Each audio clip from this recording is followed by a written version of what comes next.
The man known to history as Edmund Burke was most likely born on the 12th of January 1730 in the city of Dublin, the capital of Ireland. Another tradition holds that he was born in Shanballymore in County Cork in the south of Ireland, and it has also been argued that his year of birth could be 1728 or 1729. His father was Richard Burke, a lawyer who worked within the Court of Exchequer in Dublin and who was a successful upper-middle-class member of the gentry as a result. The Burkes traced their ancestry back to the Burkes of Connacht in the west of Ireland, a region which had been conquered by the Anglo-Norman de Burghs in the medieval period. Hence, Burke hailed from a family that had been prominent in Ireland for half a millennium. Edmund's mother was Mary Burke, though her maiden name was Nagle, an Irish kinship group. She originally hailed from Cork in the south of the island and was a Roman Catholic, in contrast to Richard Burke, who was a Protestant.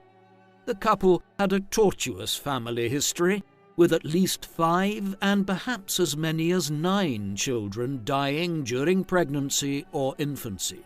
Edmund did nevertheless grow up with some siblings who survived into their adult years, a sister, Juliana, and brothers Richard and Garrett. Edmund spent much of his earliest years living in the south of Ireland with Mary Burke's Nagle family in County Cork, moving between there and his parents' home in the capital on Arran Quay in Dublin. Where he was at a given time was shaped by the terms of the law courts in Dublin, and when Richard Burke was busy, the children were shipped off to Cork. Despite his upbringing there, the Catholicism of his mother's family did not brush off on Edmund, and he became a Protestant like his father. A practical decision, perhaps, in a time and place where one's religion determined their potential status in life in the future. Burke's education began in Cork in his younger years, when he was given lessons in Latin and other subjects by an Irish tutor by the name of O'Halloran. Thereafter, he was sent for more formal schooling in County Kildare, not far west of Dublin.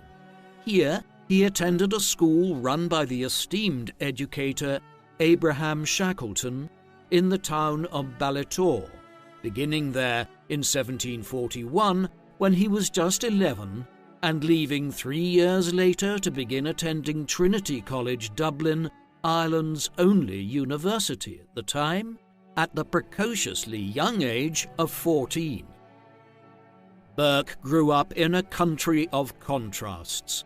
By the 18th century, the military resistance to British colonisation by the Irish Catholic lords who had dominated much of the country for centuries had been broken through successive wars in the 16th and 17th centuries. Each conflict had ended with land confiscations and plantations which transferred the vast majority of Irish land into the hands of a small clique of Protestant newcomers. These made up only 10% to 15% or so of the population, but they now became the dominant political, social and economic class, ruling over an economically marginalised class of Irish smallholders. Burke came from the middle of this world. His family were resoundingly middle class, and the Burke surname indicated he came from an Anglo-Irish family which was ultimately of medieval English origin, but which had Gaelicised very substantially in centuries gone by. As a result, many members of his extended family were Catholic, while others were Protestants. This dual Anglo-Irish identity would shape his writings and political views over time as he became an individual who, above all else, was capable of seeing both sides of political arguments. Moreover, although his career was largely to be played out in England, he would intermittently become involved in Irish political issues over the years. Burke's arrival to Trinity College, Dublin in 1744 clearly gives the lie to claims his accusers would level at him in later years that he was a Roman Catholic, something which cannot have been the case as Trinity did not allow Catholics to study there in the 18th century. He spent 4 years at the university, becoming a college scholar in 1746 and earning his degree in 1748. He was a decent, though far from exemplary student at Trinity. Like many a great writer and thinker, he was not well suited to a structured form of learning, but instead excelled at extracurricular activities, becoming well known for his participation in the college's debating societies and for his writing on history and politics. In his final year, he wrote for a newspaper, The Reformer, while he also developed an interest in poetry and literature.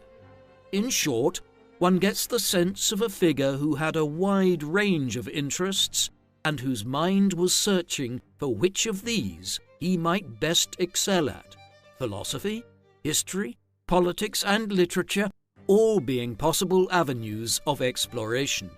His mind was still not made up when he left Trinity, and after a year or so of writing for various publications in Dublin, he accepted the advice and pressure of his father that he should follow him into the law courts as a profession. Thus, in 1750, Burke sailed from Ireland and headed to London to begin studying at the Middle Temple there, one of the ancient Inns of Court, the lawyer-finishing schools in the English capital.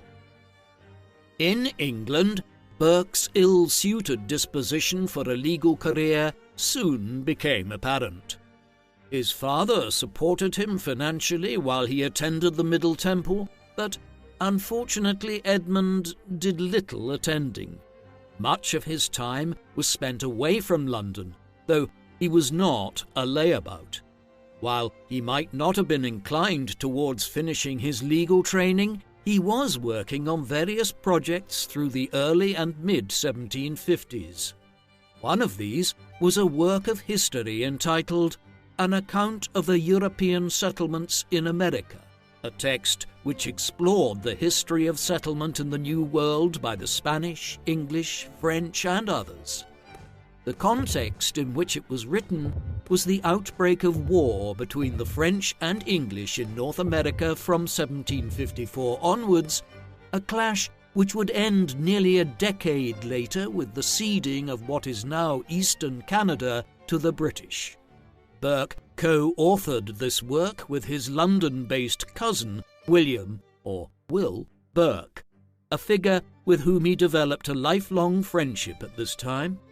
By the time they set to work on the text, Burke had concluded that he would not finish his studies at the Middle Temple, and in 1755 he finally informed his father that he did not intend to continue as a lawyer and was instead committed to writing on historical, philosophical, and political subjects henceforth. Burke's writing career, as it began to develop, strayed increasingly away from history, though he did retain an interest in the topic, and more towards analysis of the great philosophical and political questions of the day. An understanding of the broader context he was writing in is useful here. The 18th century was a period in Europe's history known as the Enlightenment.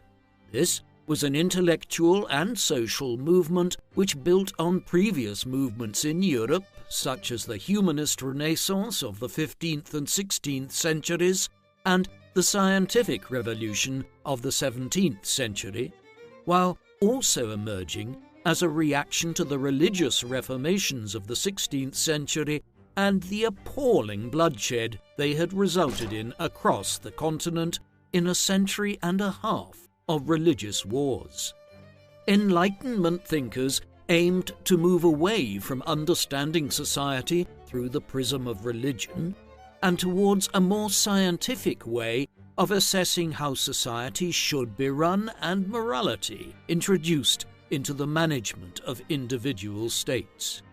Many Enlightenment thinkers also questioned the political systems of their own countries, calling for greater political representation and a destruction of old class-based politics.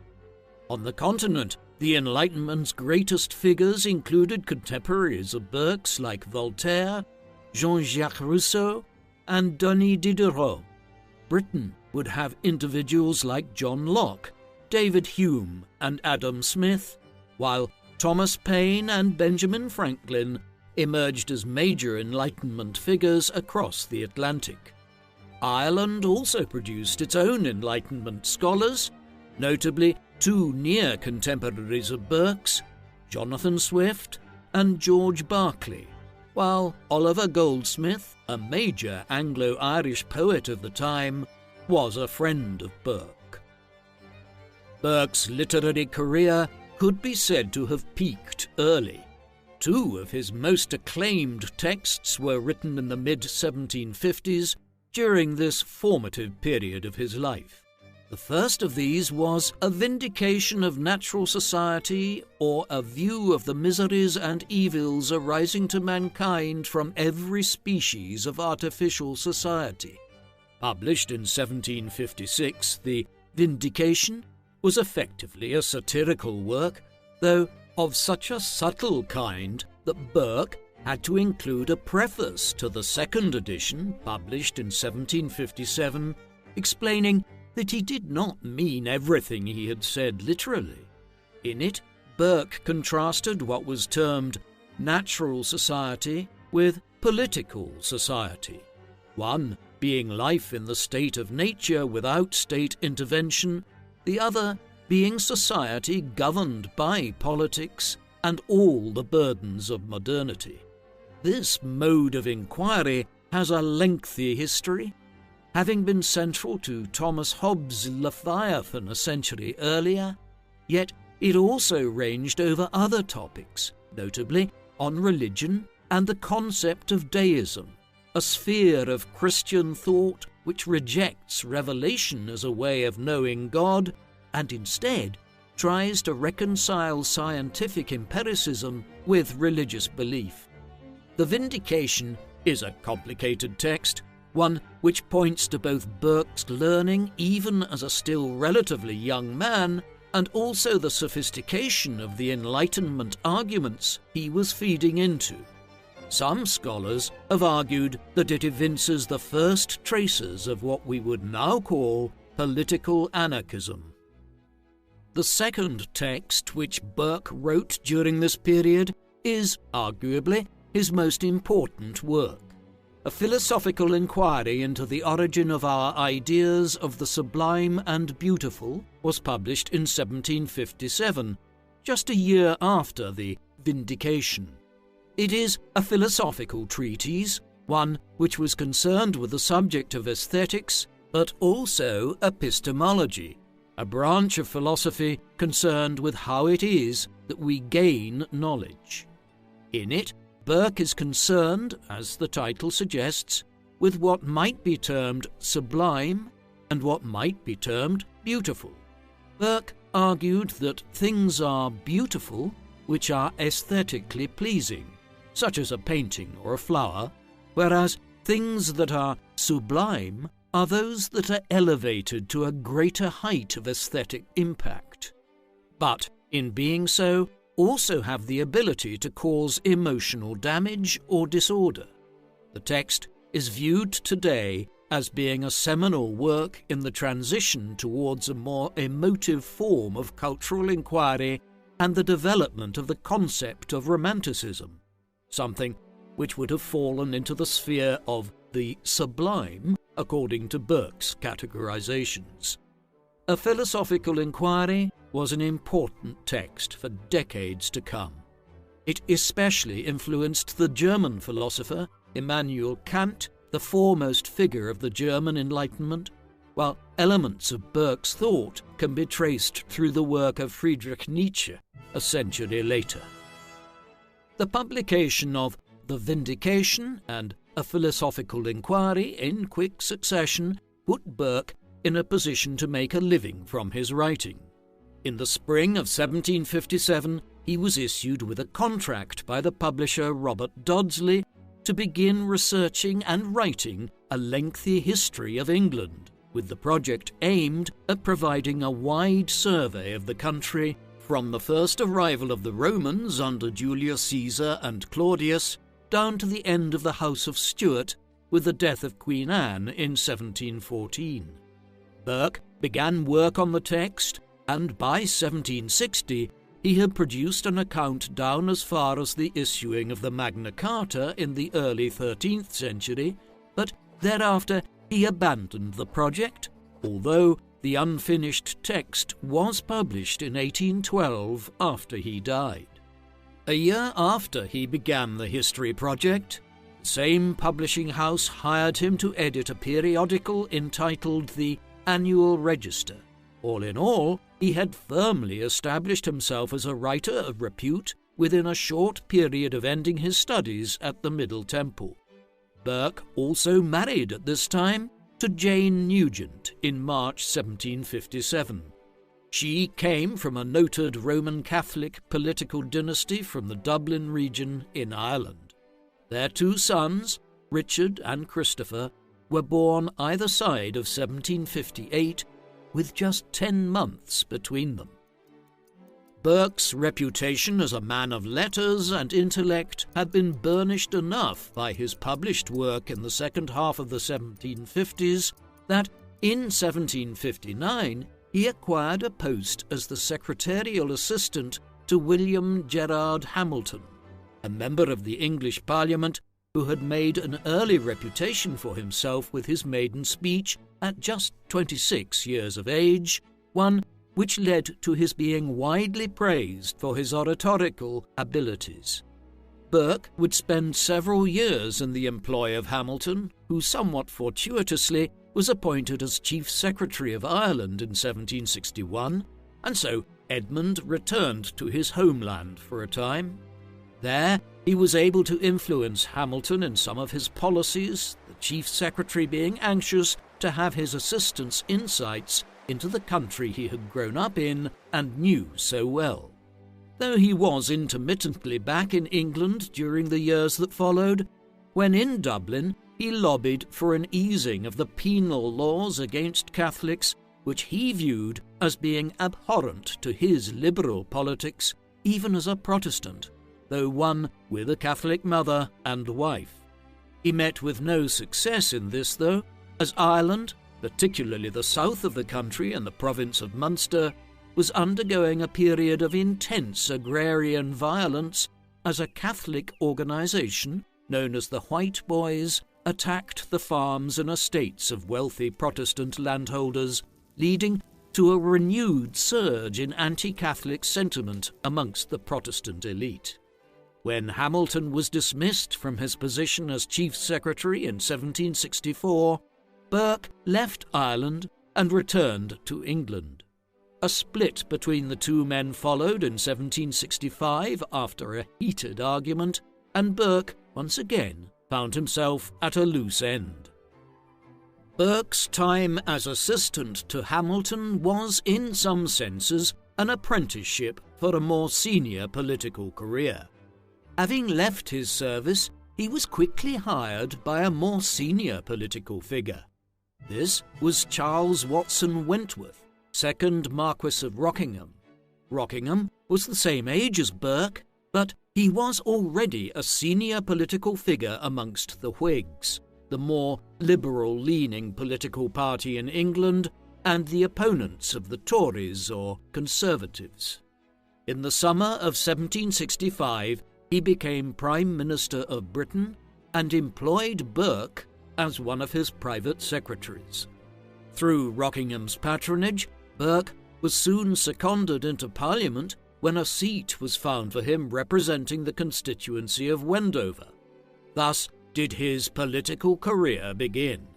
He quickly made his mark, establishing himself as a gifted orator in an age when the ability to speak well in Parliament was at a premium.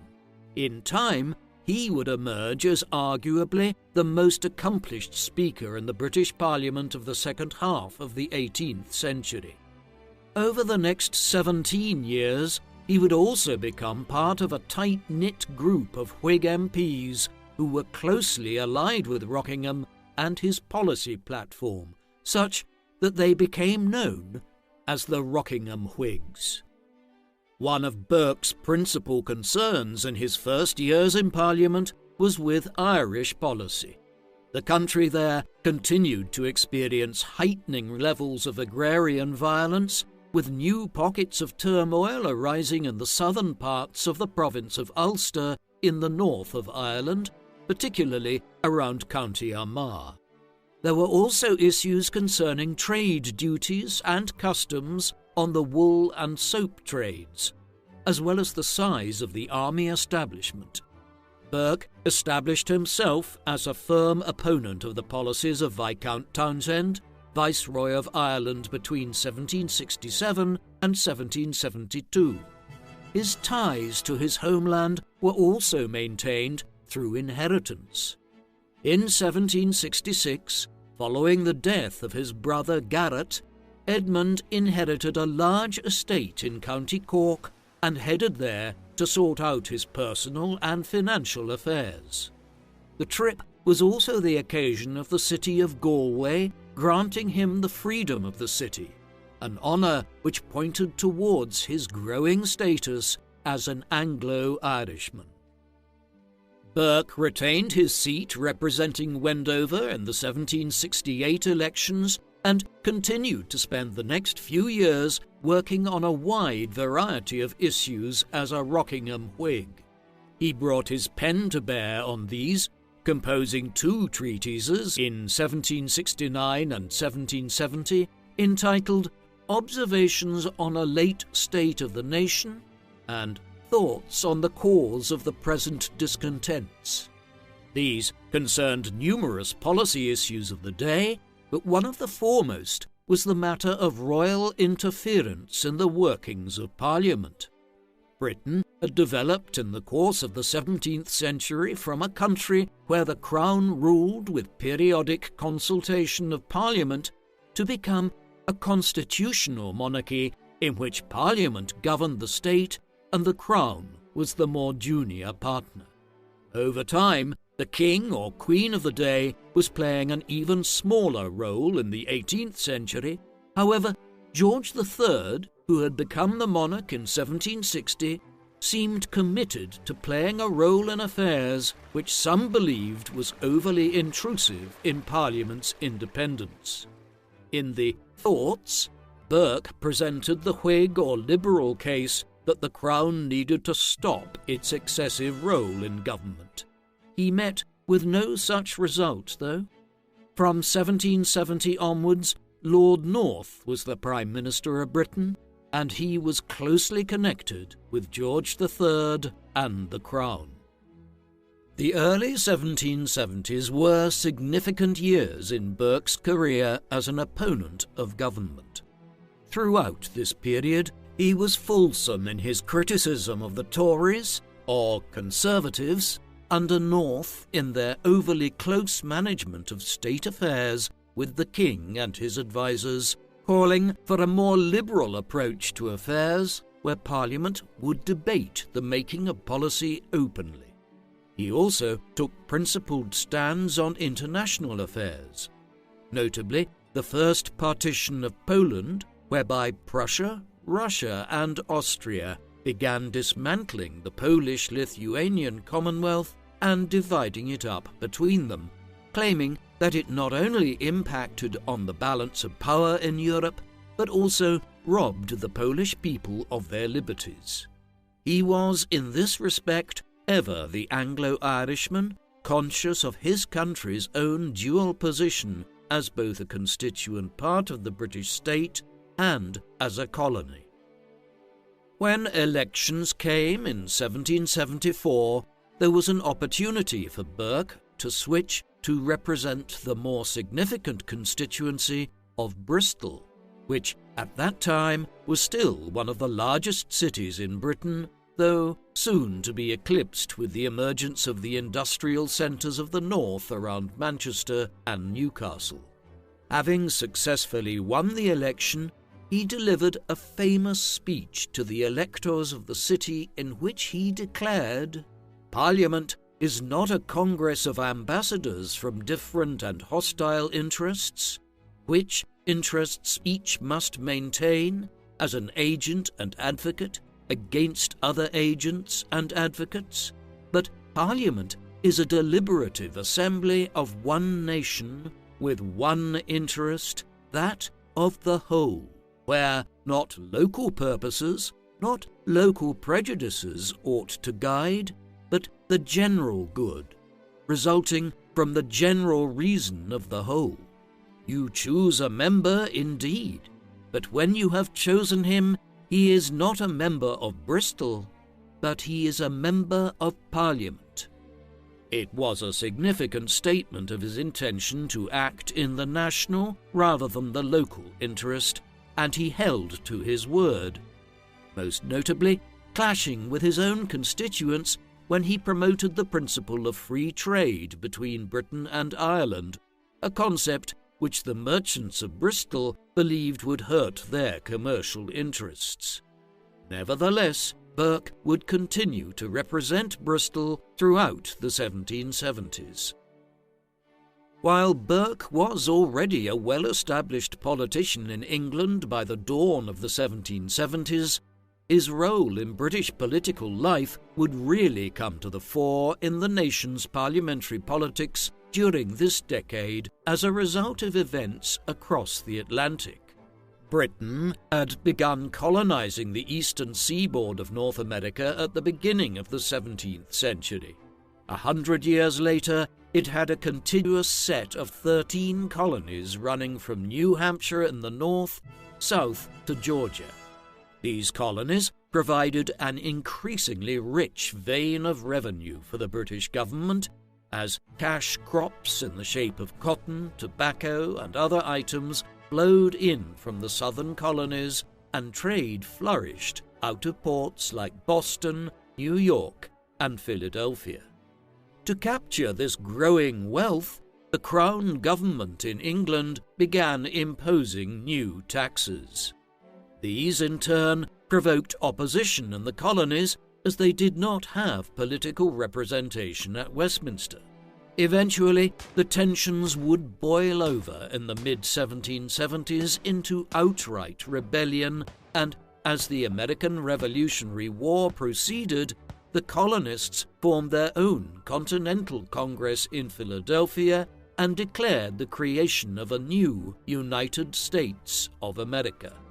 The Crown was determined to try to reimpose British control over the colonies, but many parliamentarians in England believed that the war was either being mishandled or significantly sympathized with the grievances of the colonials. Burke would be chief amongst them and one of the strongest opponents of the government in Parliament in England during the American Revolutionary War. Already by the time he was elected as MP for Bristol, Burke had expressed his opposition to excessive taxation of the colonies in a speech which was subsequently published in January 1775 as "On American Taxation."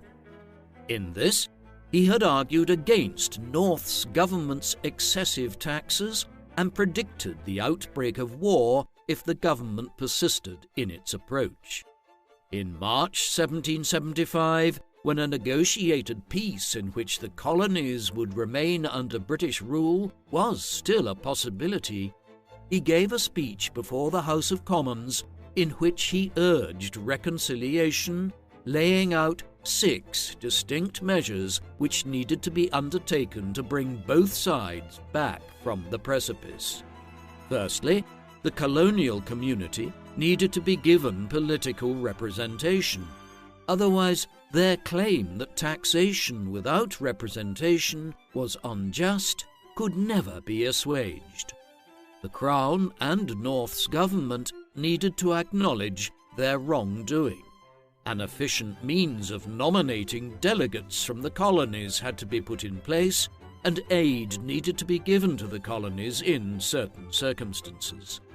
Finally, a General Assembly should be created in North America, one which would have oversight of taxation, while taxes themselves should never be onerous on the colonial community.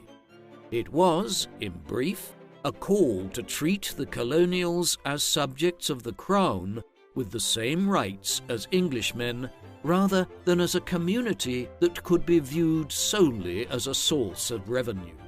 Unfortunately, none of Burke's ideas were listened to. Instead, when the Continental Congress sent a final olive branch petition to London to try to get the king to listen to their grievances in the summer of 1775, it was ignored. The Declaration of Independence would be adopted in Philadelphia a year later. By the late 1770s, Burke and many of the other Whigs were openly in support of American independence, claiming that not only had Lord North's government lost the moral argument, but that it was increasingly clear that they were going to lose the military argument as well. Against all odds, the colonials had created a substantial, professional army headed by George Washington, and subsequently acquired alliances with France and Spain, which allowed it to gain the upper hand on the British forces in North America. In the midst of all of this, the Gordon Riots, a series of popular and violent protests motivated by the proposed repudiation of anti-Catholic legislation, broke out in London and lasted for over a week. Hundreds of people were killed or injured in a wave of violence.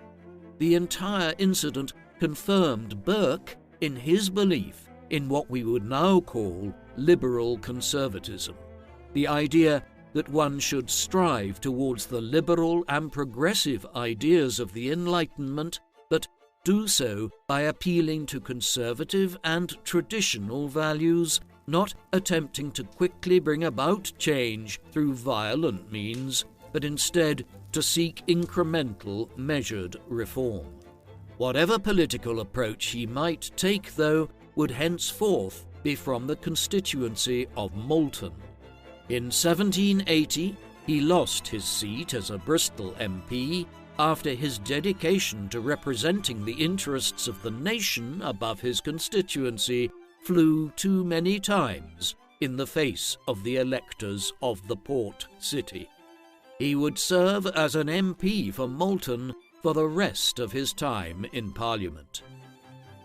In the early winter of 1781, the news arrived to England of a major defeat of Lord Cornwallis and his troops at the siege of Yorktown in Virginia by a combined colonial and French army. With the defeat of the last major remaining British army in the 13 colonies, the American Revolutionary War was effectively at an end. So too was Lord North's time as Prime Minister. After 12 years in office, he was replaced in the spring of 1782. A major split with past policies was needed to now negotiate peace terms with the Americans, and North's replacement was none other than Lord Rockingham.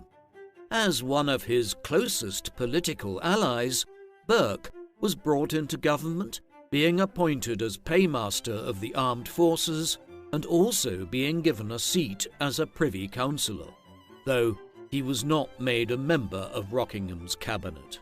He was only to hold office for a short period of time, but was able to bring forward some considerable legislation nevertheless, notably the Paymaster General Act of 1782, which reformed the manner in which different government departments were able to hold monies for different government purposes.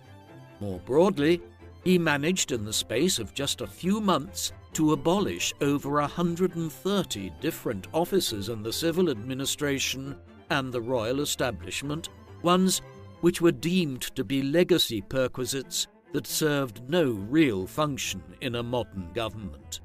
The reforms saved the government over £70,000 a year, a very substantial sum by the standards of the late 18th century.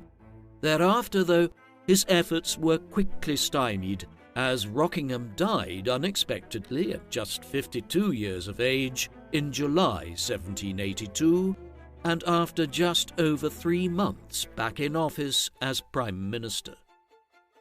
With the end of the second Rockingham administration in the summer of 1782, Burke was back in opposition as the Earl of Shelburne became the new Prime Minister. This should, theoretically, have ended Burke's period as Paymaster of the Forces. However, Shelburne's premiership proved short-lived, and when a new coalition was put in place early in 1783, Burke was asked to resume the office of Paymaster. He would continue to hold this for some months to come, and so played an important official role in some of the demobilization and payment of pensions which was underway in 1783 as the American Revolutionary War came to an end and the Treaty of Paris was signed, whereby Britain formally acknowledged the independence of the United States. When he left the office of Paymaster in December 1783, it was the last time he would ever hold a significant political office, though he would continue to serve in Parliament. Other honours did follow, though, in the 1780s. He became a rector of the University of Glasgow for several years in the middle of this decade, while on a visit to Ireland in 1786, he was affirmed as one of the founding members of the Royal Irish Academy, which was established by Royal Charter that year. It was also the last time that he would ever visit Ireland. The 1780s were notable for Burke's emergence as an opponent of the slave trade.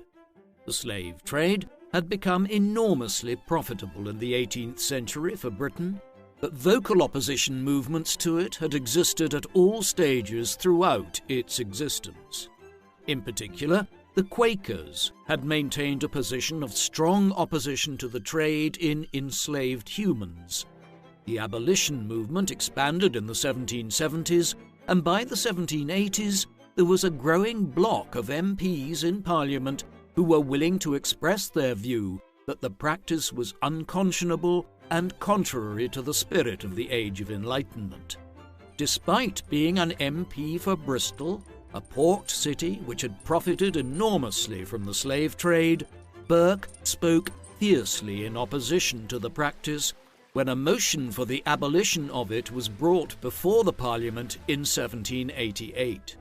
Here he stated that, quote, "The slave trade was directly contrary to the interests of humanity, and that the state of slavery, however mitigated, was a state so improper, so degrading, and so ruinous to the feelings and capacities of human nature that it ought not to be allowed to exist." Burke also held the view that there should be no consultation with the owners of the slave plantations in the West Indies about any future proposed abolition, stating bluntly that there was no point in sounding out the opinion of a group who would obviously try to block any proposed abolition, so contrary would it be to their economic interest. He continued to support the leading abolitionist in Parliament, William Wilberforce, and voted in favour of a bill which Wilberforce put forward in 1791, one which was easily defeated at that time. While the war in North America came to an end in 1783, other colonial matters would soon replace it in Burke's interests, specifically events in India. England had long-standing interests in the Asian subcontinent, having begun acquiring trading concessions and small coastal colonies there as early as the mid-17th century. These were eclipsed, though, by developments since the mid-1750s. In a series of wars, officials such as Sir Robert Clive, an agent of the English East India Company, had won spectacular successes over the native sultans and other rulers in the northeast of the subcontinent around Bengal. There followed several decades of exponential expansion as the company swallowed up ever greater chunks of land and moved westwards towards conquering Delhi. In the process, the English East India Company became the most successful corporation in human history, a company which governed a massive region and administered the lives of tens of millions of people on behalf of its shareholders in London. Unsurprisingly, the opportunity for corrupt profiteering on behalf of company agents in London was enormous, and Burke would soon have his sights set on holding the company to account in England and seeking to root out corrupt practices amongst its most senior officials. There was a touch of personal vendetta when it came to Burke's crusade against the English East India Company in the 1780s. Back in the 1760s, his brother Richard had invested substantially in the company's shares, along with his cousin and close friend Will Burke. Their hubris had won Burke over, and he had invested a considerable proportion of his own money at that juncture in the company as well. This was at a time just 10 years after the English East India Company had won the famous Battle of Plassey in India and had begun expanding at a remarkable speed, and there was great interest in the company's shares in a similar vein to the share frenzy that occurred with the rise of businesses such as Apple, Tesla, or Nvidia in more recent times. Like modern speculative bubbles, the bubble around investment in the English East India Company eventually burst in 1769, an event known as the Bengal Bubble, which was soon followed by the British credit crisis of 1772. These were some of the very earliest examples of modern speculative bubbles and fiscal crises. Burke and his other family members lost a substantial amount of money. He was overextended for years thereafter, and the event had a lasting impact on his personal finances. He was never not in debt in his adult life. Thus, while there is no doubt that he was acting in good faith as a civically-minded politician in the 1780s, he also had a personal grudge against the English East India Company and its agents. The individual who Burke's ire would fall upon in the 1780s was Sir Warren Hastings. Hastings had been appointed as the Governor-General of Bengal in 1772 and would serve in the position down to 1785. He and Robert Clive were by far the two most important individuals in the company's conquest of much of India. There is no doubt that he was somewhat corrupt, but in early modern times, corruption was entirely normal in political office. What was at issue when corruption arose was the severity of it. Enriching oneself in a modest fashion was considered a perquisite of office, but excessively doing so was not. In other ways, Hastings was a peculiar target. While Clive was a broadly uncultured brute who viewed India through the worst sort of colonial prism, Hastings was interested in Indian culture, writing extensively on the country and even venturing to publish the first English translation of the Bhagavad Gita. Whatever Hastings' saving graces were, Burke was not won over by them. Others had already attempted to bring charges against him in England, and he was recalled from Bengal under a cloud of suspicion in 1785, though when he arrived to London, he was received warmly. Despite this, Burke stated his intention to bring a motion before Parliament concerning, quote, "a gentleman just returned from India." Burke began his efforts early in 1786. It took a year and a half before Hastings was arrested and charged. The trial would eventually open in February 1788, at which point Burke proceeded to deliver an opening address which ran through 4 days of business. Many of the charges he laid out focused on both Hastings' self-enrichment and his political actions, which Burke argued had undermined relations between the government and the native people, thus endangering Britain's vital national interests in India. There was enormous public interest in the trial in the initial stages, and people flocked to Westminster Hall to see the proceedings playing out. But over time, it simply petered out. It was adjourned for lengthy periods of time as the defendant requested leave to prepare his defence, and then, as the government became far more preoccupied with events on the continent where the French Revolution began in 1789. In the end, the case would be returned to intermittently over a period of nearly 7 years before a verdict was finally given.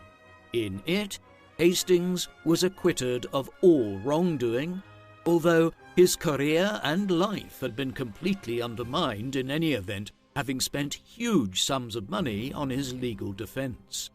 Burke remained convinced of Hastings' guilt, but in retrospect the impeachment and trial appears to be one of his less justifiable endeavours and tinged with more than a little bit of personal spite at his own loss of money back at the time of the Bengal bubble of 1769.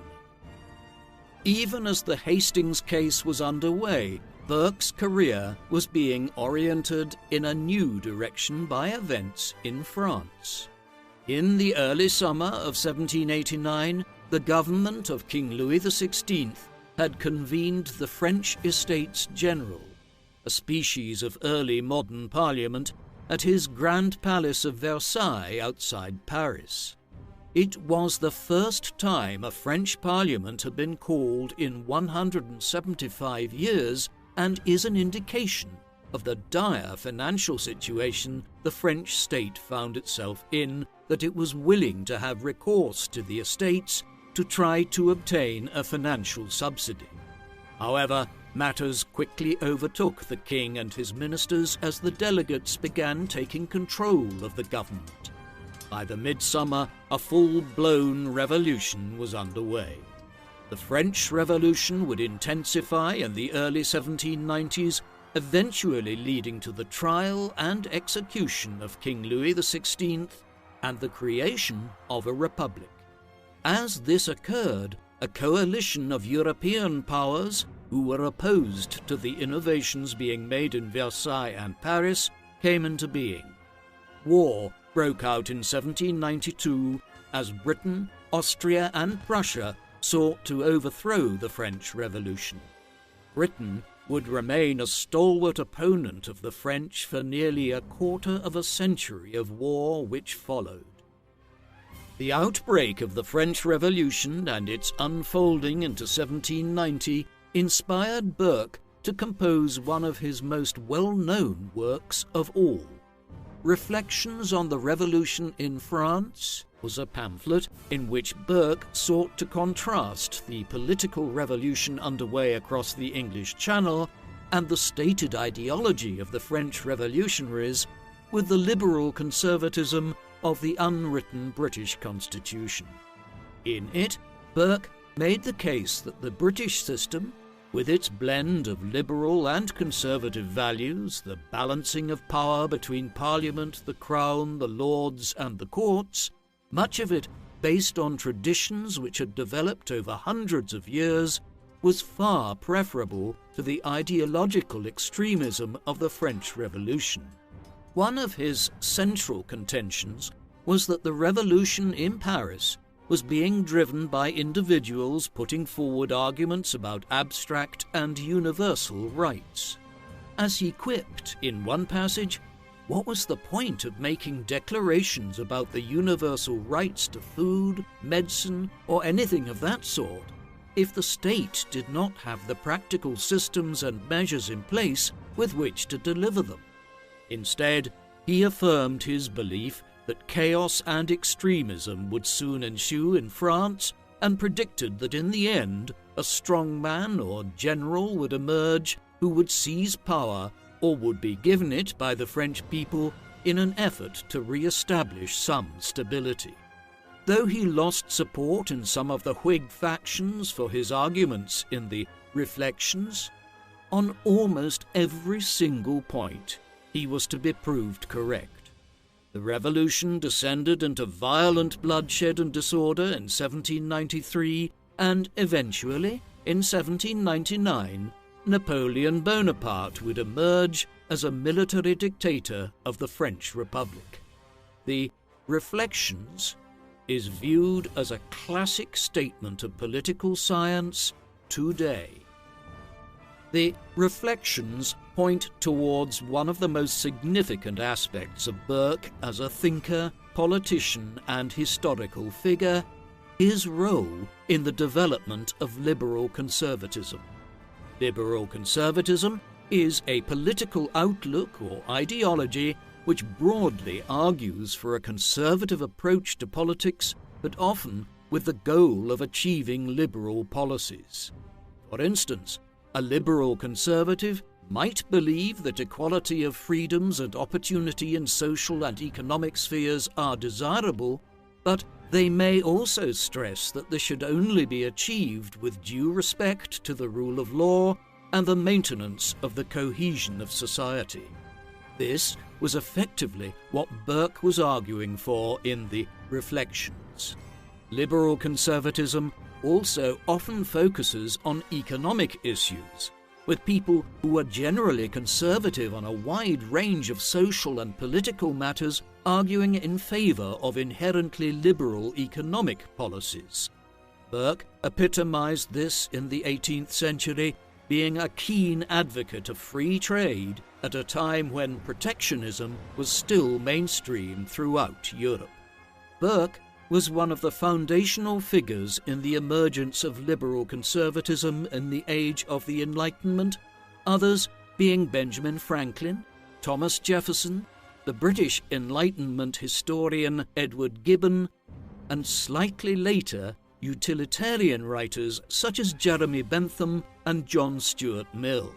Yet, while these figures were all important, Burke stands virtually alone with the French political scientist Alexis de Tocqueville in terms of the clarity and eloquence with which he outlined the idea of liberal conservatism.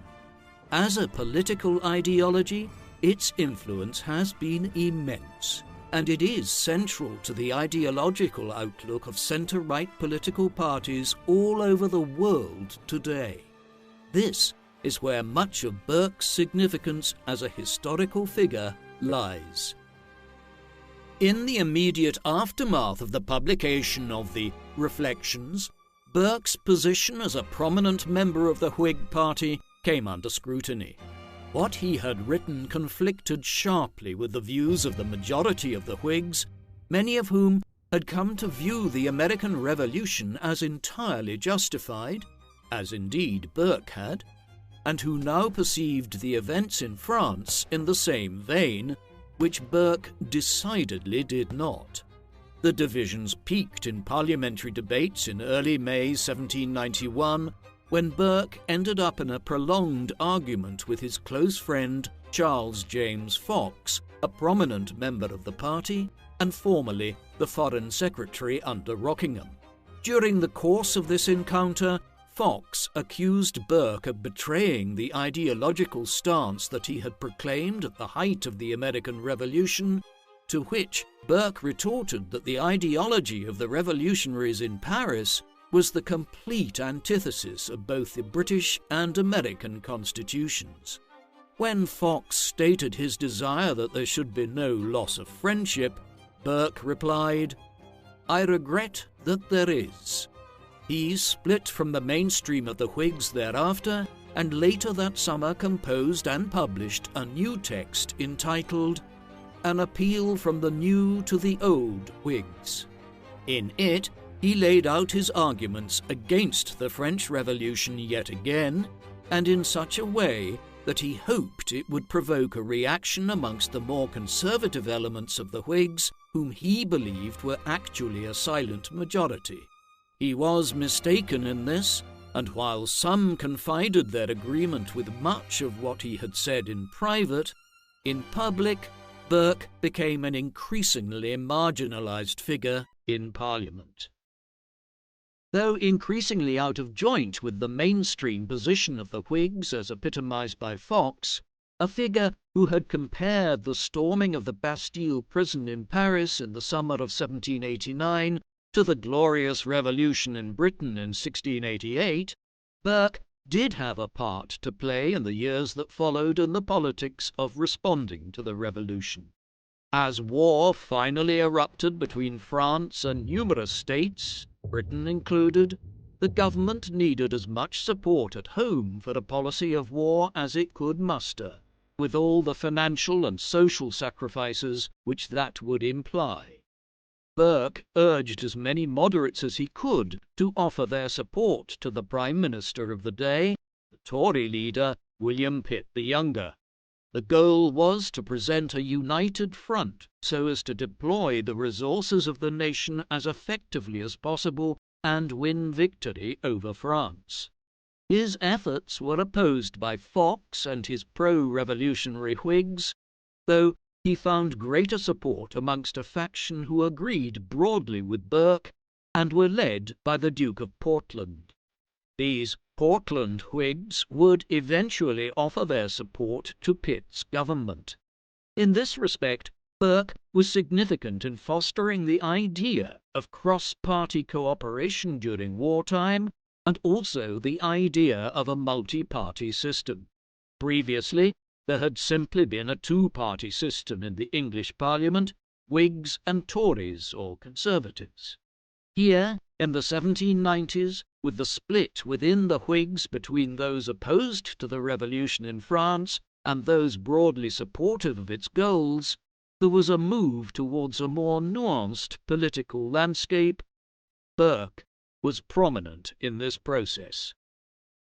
There were other elements to Burke's career during these years. He never fully lost sight of Ireland, despite spending so much of his life away from it.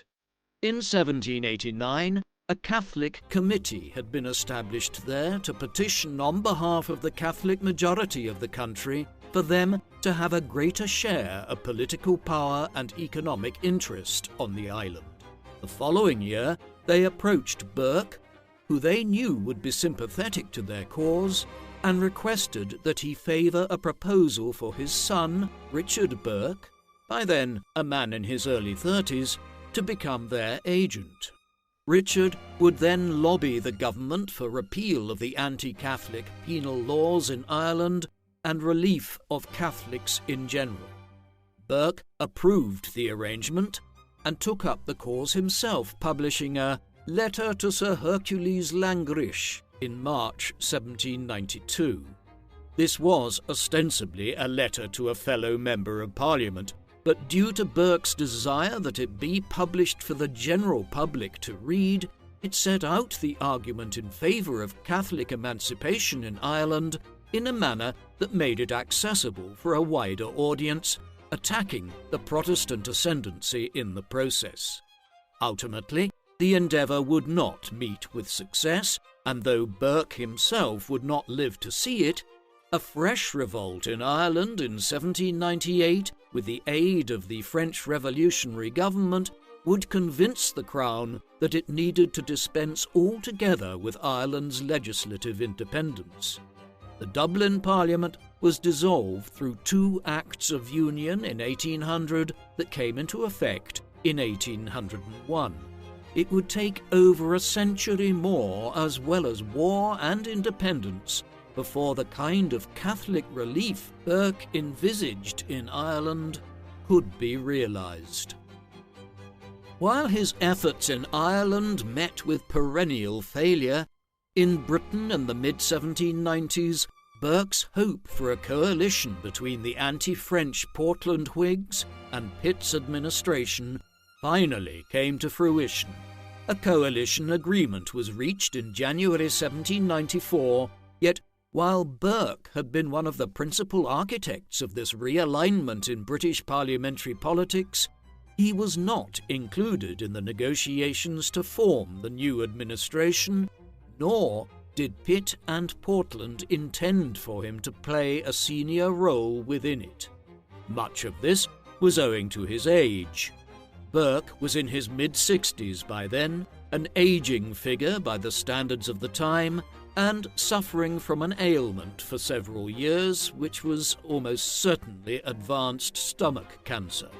He intended to retire before long, and wished only for a pension to relieve the debts that he had struggled with his entire adult life, and perhaps a peerage in recognition of his long service. He received the pension, but King George III, conscious of Burke's long history of opposition to Crown overreach, refused him a noble title. It was enough for Burke, and he resigned his seat for Malton in June 1794. Burke's retirement could not have been more unhappy. His son, Richard, had taken up his seat in Parliament for Malton, yet within 2 weeks of entering Parliament, Richard Burke died. Maybe it was in search of a distraction from his grief, or owing to his restless nature, but Burke was back at work in an unofficial capacity before long. William Wentworth Fitzwilliam, the 4th Earl Fitzwilliam, had been appointed as Irish Viceroy in 1794.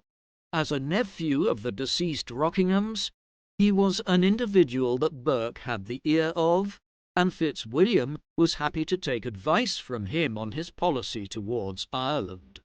More important still was the composition and publication of Letters on a Regicide Peace, a treatise in which Burke argued that England needed to be prepared for a long war with France in which its superior economic strength would win out over the greater manpower and larger natural resources of France itself. Hence, it was still in pondering over and writing on the great political issues of the day that he spent his quote-unquote retirement. Burke died at home from the stomach cancer he had long suffered from at his country retreat at Beaconsfield on the 9th of July 1797, at 68 years of age. Burke's influence continued to be felt in the growing development of the parliamentary party system in the 19th century and the concept of liberal conservatism. In the decades that followed, the party system continued to emerge in a more modern form. By the 1840s, for instance, there were 4 parties contesting most elections: the Conservatives, the Whigs, the Irish Repeal Party, which were seeking the re-establishment of a separate Irish Parliament, and the Chartist Party, the latter of which was the first embryonic form of a socialist party in Britain, one which was appalled by the urban squalor and poverty which had ensued from industrialization and wanted reform of workers' rights. This drift would continue over the rest of the 19th century, with new parties coming and going.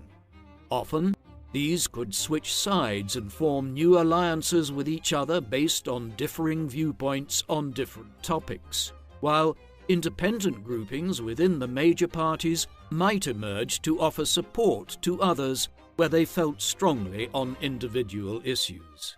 In short, a more open political system, based on the parties but also on political conscience, was in evidence.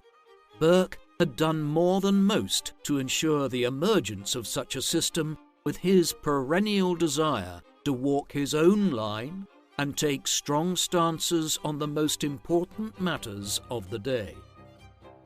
Edmund Burke can be considered a somewhat underappreciated figure today, in light of his enormous importance in British parliamentary history. Many people with just a passing knowledge of the history of 18th century Europe are familiar with writers like Voltaire and Jean-Jacques Rousseau, while Jonathan Swift, Edmund Burke's fellow Anglo-Irishman, is ubiquitous owing to his work Gulliver's Travels, as is Adam Smith for his Wealth of Nations. Burke, by way of contrast, is a more forgotten figure of the Enlightenment. This is a somewhat puzzling development, for he was unquestionably one of the great political writers, debaters, and orators of his time. Moreover, he made important contributions to the fields of philosophy, cultural criticism, political science, and historical writing between the 1750s and the 1790s. His Reflections on the French Revolution are, for instance, a classic text on British perceptions of what was occurring in France from 1789 onwards. Yet, perhaps his greatest accomplishment was in proving himself a public man of letters.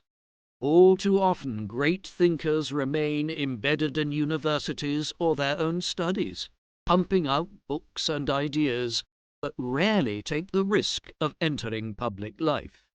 Burke did both, and in doing so he became one of the most significant political figures of what was a formative period in British and European history, and the father of liberal conservatism. What do you think of Edmund Burke? Was he one of the most underappreciated politicians and philosophers of the pre-modern era? Please, let us know in the comment section. And in the meantime, thank you very much for watching.